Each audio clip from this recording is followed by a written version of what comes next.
السلام علیکم ورحمۃ اللہ وبرکاتہ۔ سورہ یاسین کی تفسیر کے ضمن میں ہم آیہ نمبر 60 دیکھ رہے ہیں، اور ہم اس مقام پر پہنچے تھے کہ حکام کی اطاعت۔ اس ضمن میں نے آپ سے صحیح البخاری اور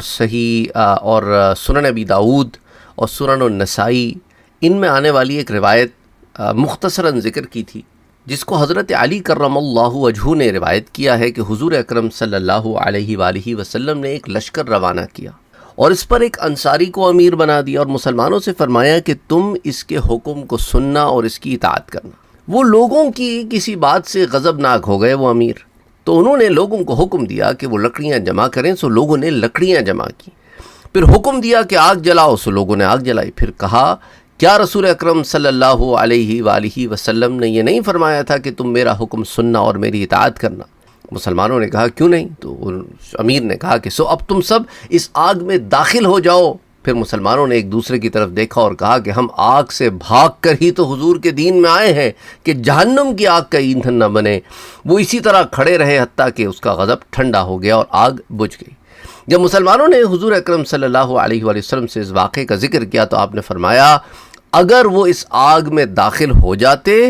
تو پھر نکل نہیں سکتے تھے، اطاعت صرف نیکی میں کی جاتی ہے۔ تو یہ روایت بہت واضح ہے۔ صحیح البخاری کی حدیث 4040، پھر سنن ابی داود میں حدیث 2625، پھر سنن النسائی میں آتی ہے، پھر امام نسائی نے اسے سنن الکبریٰ میں بھی روایت کیا ہے۔ تو امیر کی اطاعت نیک کاموں میں ہوگی، تو یہ بات واضح ہو جائے تاکہ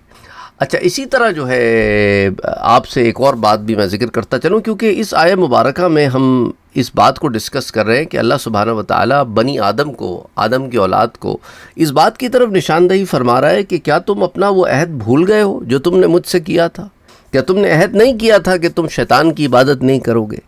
تو یاد رکھیں کہ صرف اعضائے ظاہرہ سے شیطان کی اطاعت اور دل سے شیطان کی اطاعت یہ دو الگ الگ چیزیں ہیں۔ تو جو چیز قرآن کے اور حدیث کے موافق ہوگی وہ اللہ کا حکم اور اس پر عمل کرنا ہوگا، اللہ کی اطاعت ہوگی، اللہ کی عبادت ہوگی، اور جو حکم قرآن اور حدیث کے مخالف ہو وہ شیطان کا حکم ہوگا اور اس پر عمل کرنا شیطان کی اطاعت اور اس کی عبادت ہوگی۔ خواہ ہمارا نفس ہمیں ایسا حکم دے یا کوئی اور شخص ہمیں ایسا حکم دے، مثال کے طور پہ ہمارا جی چاہ رہا ہے کہ ہم نماز نہ پڑھیں اور اس وقت کاروبار میں لگے رہیں، یا ہمارا کوئی دوست ہم کو شراب پینے کے لیے کہے، جوا کھیلنے کے لیے کہے، کسی اور بری کام کی دعوت دے، ڈرگز کی، جیسا ہمارے ہاں نوجوان نسل ڈرگز میں ہے، اسموکنگ میں ہے، شراب بھی اب میں نے سنا ہے کہ کافی زیادہ پھیلتی جا رہی ہے، اور دیگر اور چیزیں، زناکاریاں ہیں، غیر لوگوں سے مطلب لڑکیاں ہیں تو مردوں سے دوستیاں ہو رہی ہیں، یاریاں ہو رہی ہیں اور تعلقات قائم تک کرنے کی میرے پاس رپورٹس آئی ہیں۔ تو یہ تمام معاملات کیا ہیں؟ یہ شیطان کا حکم ماننا ہے، اپنی نفس کی خواہش کی اتباع کرنا ہے، یا کسی دوست کے مشورے پر عمل کرنا ہے، گو کہ وہ گناہ کا مشورہ ہے۔ تو اس میں ترغیب کی شکل تو ظاہر ہے، اور ان احکامات پر عمل کرنا یہ شیطان کی اطاعت ہے۔ اور اللہ سبحانہ وتعالی نے جن چیزوں سے منع کیا ہے جان بوجھ کر ان چیزوں کو چھوڑنا، تو آپ خود اندازہ کریں کہ اس گناہ کا کیا لیول ہوگا۔ پھر دیکھیں شیطان کی اطاعت کی دو قسمیں ہیں۔ ایک وہ قسم ہے کہ جو انسان برے کام کو دل سے برا جانتا ہے، لیکن نفس کا غلبہ ہو جاتا ہے، شہوت کا غلبہ ہو جاتا ہے، اور غضب کا غلبہ ہو جاتا ہے، اور وہ برا کام کر بیٹھتا ہے۔ مثلا رقم کی ضرورت پڑ گئی، چوری کر لی، لیکن دل نے اس کو برا سمجھا، یا کوئی شخص دوستوں کے کہنے میں آ کر کوئی غلط کام کر لیتا ہے، یا خواہش نفس کے غلبے سے بدکاری کر لیتا ہے، لیکن دل میں ان کاموں کو برا جانتا ہے، تو اس قسم کی برائیوں میں صرف اس کے جسم کے اعضاء ملوث ہوتے ہیں۔ یہ نہیں کہ وہ گناہ نہیں ہے، یہ بالکل گناہ ہے، کیونکہ گناہ تو انہی چیزوں کا نام ہے نا کہ ظاہراً آپ یہ گناہ کرتے پھر رہے ہیں۔ اگر ظاہراً گناہ کو ہم چھوٹا سمجھنا شروع کر دیں تو پھر تو پورا کے پورا ماحول آوائی بگڑ جائے گا۔ لیکن کہنے کا مقصد یہ ہے کہ یہ گناہ کا ایک کیٹیگری ہے، شیطان کی اتباع کی ایک کیٹیگری ہے کہ اندر سے نفس ملامت کر رہا ہے، لیکن ظاہر میں انسان اتنا مضبوط نہیں ہے۔ اور اندر سے ضمیر مسلسل ملامت کرتا رہتا ہے، اس کا دل ان گناہوں سے پاک صاف اور بے غبار ہوتا ہے، تو اس قسم کے گناہوں میں یہ توقع کی جاتی ہے کہ اس پر جو مصائب آتے ہیں اور بیماریاں طاری ہوتی ہیں، ان سے ان گناہوں کا کفارہ ہو جائے گا۔ جیسا کہ احادیث مبارکہ میں متفق علیہ روایت ہے، صحیح بخاری اور صحیح مسلم کی، سنن الکبریٰ میں بھی آتی ہے کہ حضور اکرم صلی اللہ علیہ وآلہ وسلم کی زوجہ ام المومنین حضرت عائشہ صدیقہ رضی اللہ تعالی عنہا بیان کرتی ہیں کہ حضور اکرم صلی اللہ علیہ وآلہ وسلم نے فرمایا کہ مسلمان کو جو مصیبت بھی پہنچتی ہے، خواہ اس کے پیر میں کانٹا چبھے، اللہ اس مصیبت کو اس کے لیے کفارہ بنا دیتا ہے۔ اسی طرح حضرت ابو ہریرہ رضی اللہ تعالی عنہ بیان کرتے ہیں کہ حضور صلی اللہ علیہ وآلہ وسلم نے فرمایا کہ مسلمان کو جو بھی تھکاوٹ ہو، even when you feel tired, یا کوئی کمزوری ہو، یو فیل ویک، یا کوئی بیماری ہو، یو فیل سک،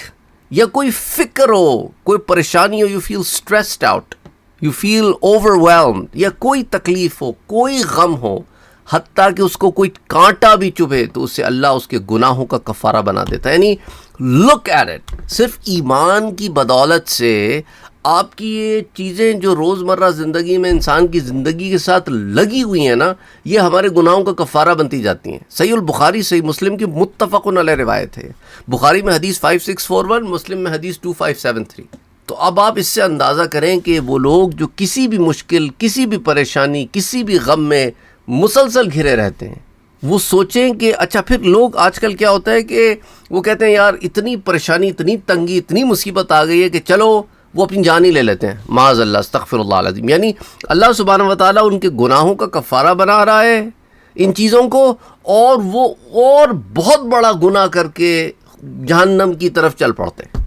حضرت ابو ہریرہ بیان کرتے ہیں کہ حضور صلی اللہ علیہ وآلہ وسلم نے فرمایا کہ اللہ تعالیٰ جس کے ساتھ خیر کا ارادہ فرماتا ہے اس کو اللہ کی طرف سے کوئی تکلیف پہنچتی ہے۔ یہ اب آپ حدیث ہے بخاری کی، حدیث 5645۔ اس سے آپ اندازہ کریں کہ کسی کو، کوئی ایمان والے کو کوئی تکلیف پہنچے نا، تو یہ صرف ظاہراً تکلیف نہیں ہے، اس پہ صبر کرنے کے نتیجے میں آخرت میں کتنی آسانیاں ہیں ہم اندازہ بھی نہیں کر سکتے۔ حضرت عائشہ فرماتی ہیں کہ میں نے حضور صلی اللہ علیہ وآلہ وسلم سے زیادہ کسی کو شدید درد میں نہیں دیکھا، اور انبیاء تو بخشے بخشائیں اور حضور تو بخشے بخشائیں ہیں، تو یہ تمام معاملات جب حضور کے ساتھ ہوئے تو یہ حضور کے درجات کو مزید بلندی کا سبب ہوئے۔ اور یہ روایت صحیح البخاری صحیح مسلم متفق علیہ روایت ہے، بخاری میں حدیث 5646، مسلم میں حدیث 2570۔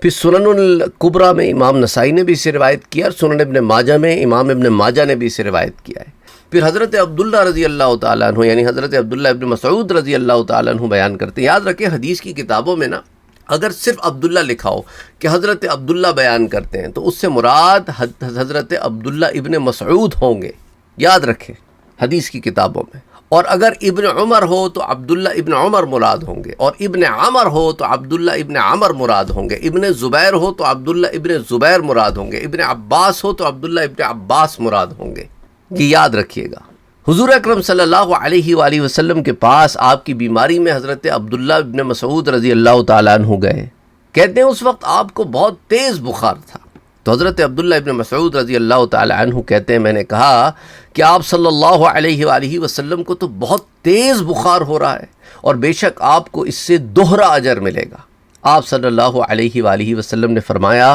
ہاں، مسلمان کو جو بھی تکلیف پہنچتی ہے اللہ اس کی وجہ سے اس کے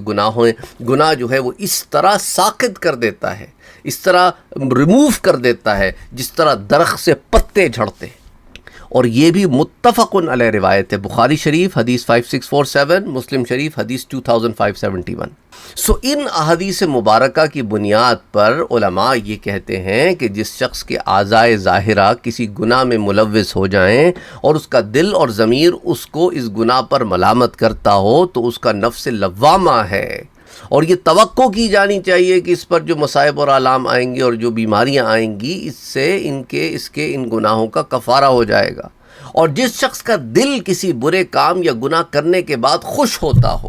اور اس پر اظہار مسرت اور فخر کرتا ہو تو اس کا نفس امارہ ہے، اس کے گناہوں کی معافی کے لیے ضروری ہے کہ وہ اپنے گناہوں پر نادم ہو اور توبہ کرے اور اپنے رب سے رو رو کر معافی مانگے، گڑ گڑا کر معافی مانگے۔ اللہ ہمارے تمام پچھلے گناہوں کو معاف فرما دے، آمین، اور ہماری آئندہ کی زندگی کو گناہوں سے محفوظ اور مامون رکھے، آمین، اور ہمارے نفس کو نفس مطمئنہ بنا دے، آمین۔ اور دیکھیں قرآن کریم کی تفاسیر میں شیطان کی عبادت کرنا اور اس کی اطاعت کرنا، اور اس سے بڑی صرف نشاندہی ہی نہیں کر دی گئی کہ کیا معاملات ہیں جن میں تم اس کی اطاعت و عبادت کر رہے ہو، بلکہ اس سے سختی سے منع بھی کیا گیا ہے۔ اور جتنے گناہ ہم کرتے ہیں وہ شیطان کی اطاعت ہے، اس کی اتباع ہے، تو گناہوں سے اجتناب کرنا یہی صحیح طریقہ کار ہے۔ اور گناہوں کو ڈیفائن کرنے کے لیے اور برائیوں کو بتانے کے لیے اور اچھائیوں کو ڈیفائن کرنے اور بتانے کے لیے، صحیح راستے کی نشاندہی کرنے اور برے راستے کی نشاندہی کرنے کے لیے، اس لیے تو اللہ نے اپنے انبیاء اور رسول بھیجے ہیں تاکہ لوگوں کو اویئرنیس ہو۔ حضرت ابو ایوب انصاری رضی اللہ تعالی عنہ پر جب موت کا وقت آیا تو انہوں نے کہا، میں نے تم سے ایک ایسی حدیث بیان نہیں کی تھی جس کو میں نے حضور اکرم صلی اللہ علیہ وآلہ وسلم سے سنا تھا۔ میں نے حضور صلی اللہ علیہ وآلہ وسلم کو یہ فرماتے ہوئے سنا تھا کہ اگر تم لوگ گناہ نہ کرو تو اللہ ضرور ایسی مخلوق کو پیدا کر دے گا جو گناہ کرے گی تو اللہ ان کو بخش دے گا۔ یہ صحیح مسلم کی روایت ہے، حدیث 2748۔ پھر اسے سنن الترمذی میں، مسند امام احمد میں، معجم الکبیر میں، مجمع الزوائد میں، کنز العمال میں، جامع المسانید والسنن میں، کئی کتب حدیث میں سے روایت کیا گیا ہے۔ کہنے کا مقصد یہ ہے کہ اللہ ایسی مخلوق کو پیدا فرما دے گا، گناہ تو ہم سب سے ہوتے ہی رہتے ہیں، ہم گناہوں سے پاک تو نہیں ہے نا، وہ گناہ کرے گی تو نادم ہو کے اللہ سے معافی مانگے گی اور اللہ انہیں بخش دے گا، کہ اللہ کو یہ معافی مانگنے والے اتنے پسند ہیں، اللہ اکبر، کہ جو گناہ نہ کرے وہ معافی نہ مانگے، اس سے زیادہ پسند اللہ کو وہ ہیں جن سے گناہ ہو جائیں لیکن نادم ہو اور گڑ گڑائیں، کیونکہ اس کے اندر جو دیکھیں نا، ایک انسان نیکی کرتا رہے تو اس میں تکبر کا ایلیمنٹ پیدا ہو سکتا ہے، لیکن جب انسان گناہ کرے اور اس پہ نادم ہو اور توبہ کرے اور گڑ گڑائے تو اس کے اندر ہمبلنس آتی ہے۔ تو یہ ہمبلنس جو ہے نا، یہ مقام عبودیت میں ایک مقام ہے۔ یاد رکھیں کہ اگر دل میں غرور و تکبر آ جائے اور ہمبلنس نہ آئے تو سمجھیں کہ معاملہ بہت گڑبڑ ہے۔ حضرت ابو ایوب انصاری رضی اللہ تعالی عنہ بیان کرتے ہیں کہ حضور اکرم صلی اللہ علیہ وآلہ وسلم نے فرمایا کہ اگر تم لوگوں کے گناہ نہ ہوں جن کو اللہ تمہارے لیے بخش دے تو اللہ ایسی قوم پیدا کرے گا جن کے گناہ ہوں گے اور اللہ ان کو بخشے گا۔ یہ بھی صحیح مسلم کی روایت ہے۔ مسند امام احمد میں، الترغیب والترہیب میں، کتاب الزہد میں عبداللہ ابن مبارک نے بھی اس حدیث کو روایت کیا ہے۔ کنز العمال میں، تاریخ بغداد میں، الکامل جو ابن عدی کی ہے، اتحاف السادہ للمتقین میں بھی یہ روایت آتی ہے۔ حضرت ابو ہریرہ رضی اللہ تعالیٰ عنہ بیان کرتے ہیں کہ حضور اکرم صلی اللہ علیہ وآلہ وسلم نے فرمایا، اس ذات کی قسم جس کی قبضہ و قدرت میں میری جان ہے، اگر تم لوگ گناہ نہ کرو تو اللہ تمہیں لے جائے گا اور ایسی قوم کو لے آئے گا جو گناہ کرے گی، پھر اللہ سے استغفار کرے گی تو اللہ ان کو بخش دے گا۔ حدیث صحیح مسلم کی ہے 2749۔ پھر یہ مسند امام احمد اور ترغیب و ترہیب میں بھی آتی ہے۔ تو اب شارحین حدیث کی طرف بھی آ جاتے ہیں۔ مثال کے طور پہ آغاز کرتے ہیں قاضی عیاض بن موسیٰ سے، جو مذہباً مالکی الفقہ ہے، متوفی 544 ہجری ہیں۔ وہ اس حدیث کی شرح میں لکھتے ہیں کہ اللہ کے عظیم فضل اور اس کی بے حد کرم کا تقاضا ہے کہ حضرت ابو ایوب نے اپنی زندگی میں اس حدیث کو اس لیے بیان نہیں کیا کہ ان کو یہ اندیشہ تھا کہ لوگ اس کے ظاہر پر اعتقاد کر لیں گے اور ان پر بخشش کی امیدیں غالب ہو جائیں گی اور وہ نیکی کو ترک کر دیں گے اور گناہوں پر دلیر ہو جائیں گے، لیکن وفات سے پہلے چونکہ وہ یہ بھی جانتے تھے کہ علم کو چھپانے کی بھی وعید ہے، اس سے ڈرے اور مرنے سے پہلے انہوں نے اس حدیث کو بیان فرما دیا تاکہ ان پر علم کو چھپانے کی گرفت نہ ہو۔ اور میرے بھائیوں اور میری بہنوں، اس چینل کے اوپر ہمارے آنے کا مقصد یہ ہے کہ وہ علم جو ہم تک پہنچا ہے، جب تک زندگی ہے آپ تک پہنچاتے رہیں۔ اس لیے اس چینل پر نہ ہم لائکس کی پرواہ کرتے ہیں، نہ ہم ویوز کی پرواہ کرتے ہیں، نہ ہم کامنٹس کی کثرت کی پرواہ کرتے ہیں، نہ سبسکرائبر کے کاؤنٹ کی پرواہ کرتے ہیں۔ اس لیے الحمدللہ 2 آدمی فائدہ اٹھائیں، 1 آدمی فائدہ اٹھائے، 200 آدمی فائدہ اٹھائیں، does not matter. As long as کوئی نہ کوئی فائدہ اٹھا رہا ہے ہم اپنی کوشش جاری رکھیں گے. اور الحمدللہ ثم الحمدللہ اس کوشش میں ہم 16 سال سے لگے ہوئے ہیں. 2010 میں ہم نے چینل کھولا تھا اور اللہ نے چاہا تو آگے اس پر محنت کرتے رہیں گے. اسی لیے جیسا ہمارے پاس کچھ لوگ آتے ہیں اور بار بار او یار تمہارے چینل پہ تو ویوز ہی کوئی نہیں آتے, تم چینل بند کر دو, او یار تمہارے پاس تو کوئی آتا ہی نہیں. لیکن مسئلہ یہ ہے کیونکہ وہ باقی پورا رجحان ہی یہ ہے نا ہر طرف کہ بھئی چینل کے سروائیول کا مین مقصد یہ ہے کہ لائکس آئیں اور ویوز آئیں, سبسکرائبرز آئیں, بس اس کے اوپر ساری چیزیں مرکوز ہیں. اور یہ بات ان کو ہضم نہیں ہوتی کہ ایسا کیسے ہو سکتا ہے کہ ایک چینل ہو اس کے اوپر جو ہے وہ ویوز نہیں آ رہے, لائکس نہیں آ رہے, سبسکرائبرز ہیں پر ویورشپ کم ہے, یہ چل کیوں رہا ہے, اس کو بند کر دو. تو انفارچونیٹلی کیونکہ مزاج اور ذہن ایسے ہو گئے ہیں, اللہ ہدایت دے, ہم یہی کہہ سکتے ہیں. اور ان کو یہ بات پھر سمجھ میں نہیں آتی, ہضم نہیں آتی, کیونکہ ان کا دماغ مائنڈ نہیں بنا ہوا. ان کو یہی ہے کہ ہر چیز جو ہے نا وہ جہاں لائک زیادہ ہیں تو وہاں پہ صحیح بات ہو رہی ہوگی, جہاں پہ کہیں سبسکرپشن زیادہ ہے تو وہ کہتے ہیں کہ ہاں یہ چینل ٹھیک ہے, کہیں پر کامنٹ زیادہ ہیں تو کہتے ہیں ہاں یہ بات ٹھیک ہو رہی ہے, یہ بندہ ٹھیک ہے. حالانکہ یہ اصول کبھی رہا ہی نہیں. حضرت عیسیٰ علیہ السلام کی ساری قوم مخالف تھی حضرت عیسیٰ علیہ السلام کے, تھوڑے سے حواری ساتھ تھے. کتنے بزرگان دین ہیں, کتنے اولیاء کرام ہیں جن کی کاوشیں اور محنتیں ساری زندگی کی تھوڑے سے لوگوں تک فائدہ پہنچاتی رہیں. بٹ یہ نہیں ہوتا کہ کہیں لوگ تھوڑے ہوں تو بات ٹھیک نہیں ہو رہی, کہیں لوگ بہت زیادہ ہوں تو بات ٹھیک ہو رہی ہے. یہ کوئی پیمانہ نہیں ہوتا, یاد رکھیں. بہرحال اللہ ہدایت دے. اینی تو یہ وجہ تھی. اور پھر اسی طرح مقررین ہیں, خطباء ہیں, واعظین ہیں, ان پر یہ لازم ہے کہ وہ مغفرت کی نوید بھی دیں اور بخشش کی بشارت بھی دیں, اور وہ احادیث بھی بیان فرمائیں کہ جس کے اندر یہ لوگوں کو ترغیب ہو کہ گناہوں میں ڈوبے نہ رہو, اللہ سے معافی مانگو. تو جہاں عذاب کا ذکر ہے تو وہاں بخشش کے بارے میں بھی بات ہونی چاہیے, اللہ کی رحمت اور مغفرت کے بارے میں بھی بات ہونی چاہیے, لا تقنطوا من رحمت اللہ کے بارے میں بھی بات ہونی چاہیے کہ اللہ کی رحمت سے نا امید نہ ہونا. بہرحال اس پہ بڑی تفصیل سے قاضی عیاض بن موسیٰ مالکی نے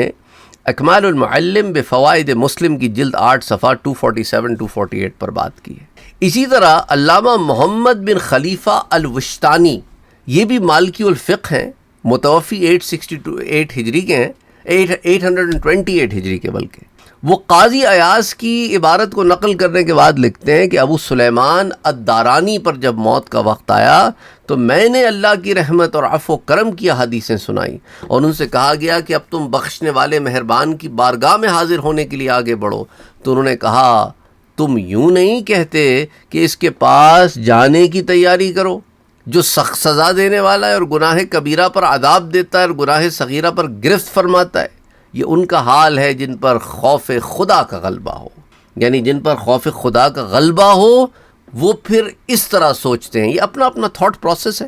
لیکن یہ ہے کہ بیلنس کر کے انسان کو چلنا چاہیے, واعظین کو بھی اور عام انسان کو بھی. بہرحال علامہ محمد بن خلیفہ الوشتانی المالکی اکمال المعلم کی جلد نمبر 9 صفحہ 158 پر اسے ذکر کرتے ہیں. اسی طرح علامہ شرف الدین حسین بن محمد الطیمی متوفی 743 ہجری کے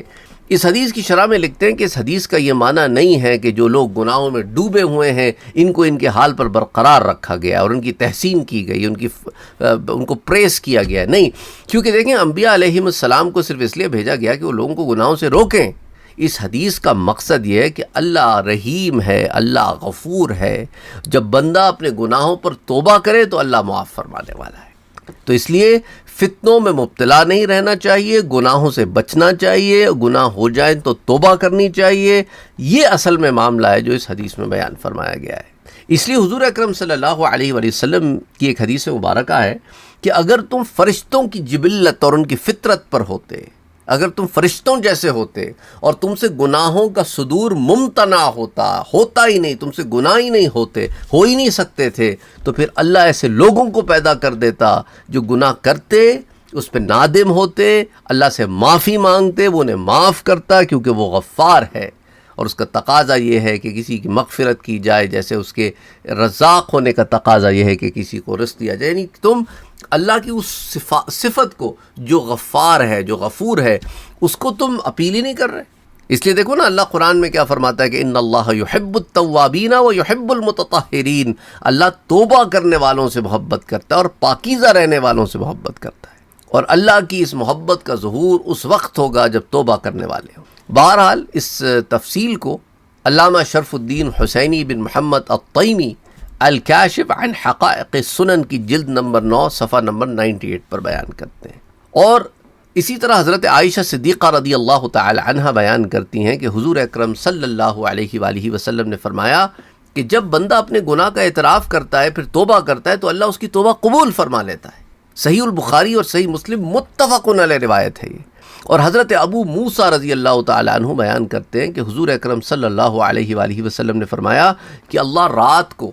اپنا دست قدرت پھیلاتا ہے تاکہ دن کے گناہ کرنے والوں کی توبہ قبول فرمائے، اور دن میں اپنا دست قدرت پھیلاتا ہے کہ رات کے گناہ کرنے والوں کی توبہ قبول فرمائے، حتیٰ کہ سورج مغرب سے طلوع ہو۔ قیامت کی نشانیوں میں سے ہے نا سورج کا مغرب سے طلوع ہونا، تب تک یہی سلسلہ ہر روز چلتا ہے۔ صحیح مسلم میں یہ روایت ہے، حدیث 2759 اور سنن الکبریٰ میں بھی۔ اب یہ ایک اعتراض میں نے وہ جو ایک زمانے میں وہ ایک آریہ برادرز نام کے بڑے چلے تھے، وہ بھی کہیں غائب ہو گئے، ٹھیک ہے، وہی تھا، وہ ایک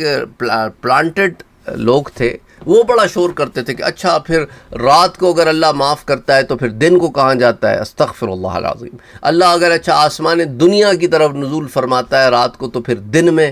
ویسے تو کہیں نہ کہیں ہمیشہ رات ہی رہتی ہے، تو پھر اللہ یہیں مصروف رہتا ہوگا، دوسرے کام کیسے کرتا ہوگا؟ یعنی بے وقوفی پہ بے وقوفی پہ بے وقوفی۔ مسئلہ یہ ہے ان کی بھی غلطی نہیں ہے، وہ پلانٹڈ ہیں، ان کے پاس علم نہیں ہے، انہوں نے ہر چیز کو وہ اپنے دیوی دیوتاؤں ہی کے اینگل سے دیکھنا ہے نا، کہ وہ جو ہے وہ لکشمی دیوی ہے تو وہ پیسے پہ ہے، وہ فلانی دیوی ہے تو وہ پانیوں پہ ہے، وہ آگ پہ ہے، تو ہر ایک دیوی دیوتا کا کوئی نہ کوئی ایک کام لگا ہوا ہے بس ان کے پاس، تو اس لیے وہ ان کی وہی ہے، ان کو یہی نہیں پتا کہ اسلام میں اللہ کا کانسیپٹ کیا ہے۔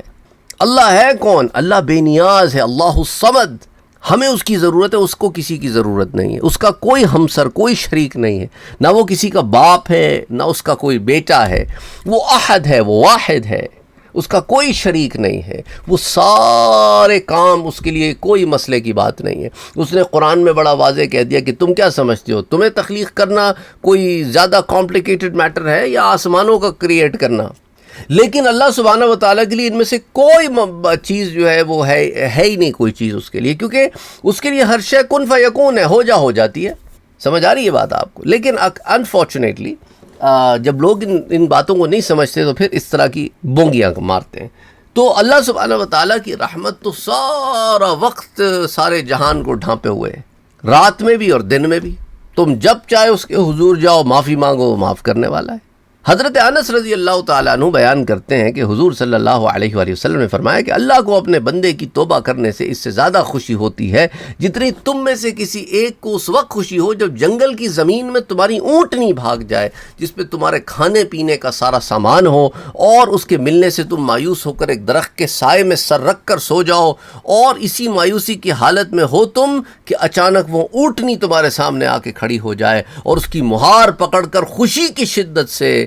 تم یہ کہہ بیٹھو کہ اے اللہ تو میرا بندہ میں تیرا رب ہوں۔ مقصد نہیں ہے، لیکن خوشی سے، فرط خوشی سے یہ نکل گیا، یہ کہنے کے بجائے کہ اللہ میں تیرا بندہ تو میرا رب، تو وہ جو خوشی کی کیفیت ہوگی نا، وہ جو شدت ہوگی خوشی سے جس کی وجہ سے منہ سے الٹ بات نکل گئی، اس سے زیادہ خوش تمہارا رب تب ہوتا ہے جب ایک بندہ توبہ کرتا ہے۔ اور یہ صحیح بخاری اور صحیح مسلم کی متفق علیہ روایت ہے، یعنی متفق علیہ روایت ہوتی وہ ہے جو بخاری اور مسلم دونوں میں روایت ہو۔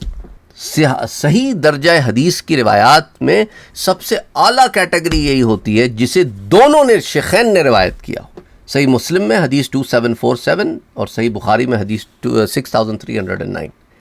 پھر مسند امام احمد میں بھی روایت آتی ہے۔ اچھا، علامہ غلام رسول سعیدی رحمۃ اللہ علیہ فرماتے ہیں کہ اللہ نے اپنے بندوں کو بے حساب اور بے شمار نعمتیں عطا کی ہیں، اگر انسان تسلسل کے ساتھ ساری عمر اس کا شکر ادا کرتا رہے اور بغیر رکے اس کی عبادت کرتا رہے، تب بھی اللہ کی کسی ایک نعمت کا بھی شکر نہیں ادا کر سکتا۔ اور یاد رکھو، شکر ادا نہ کرنا بھی گناہ ہے، سو بندوں پر لازم کیا ہے کہ وہ ہر وقت اللہ کے سامنے نادم و شرمسار رہیں، کیونکہ ہم اس کا شکر ہی نہیں ادا کر سکتے۔ ہم اپنے گناہوں کی معافی مانگنے میں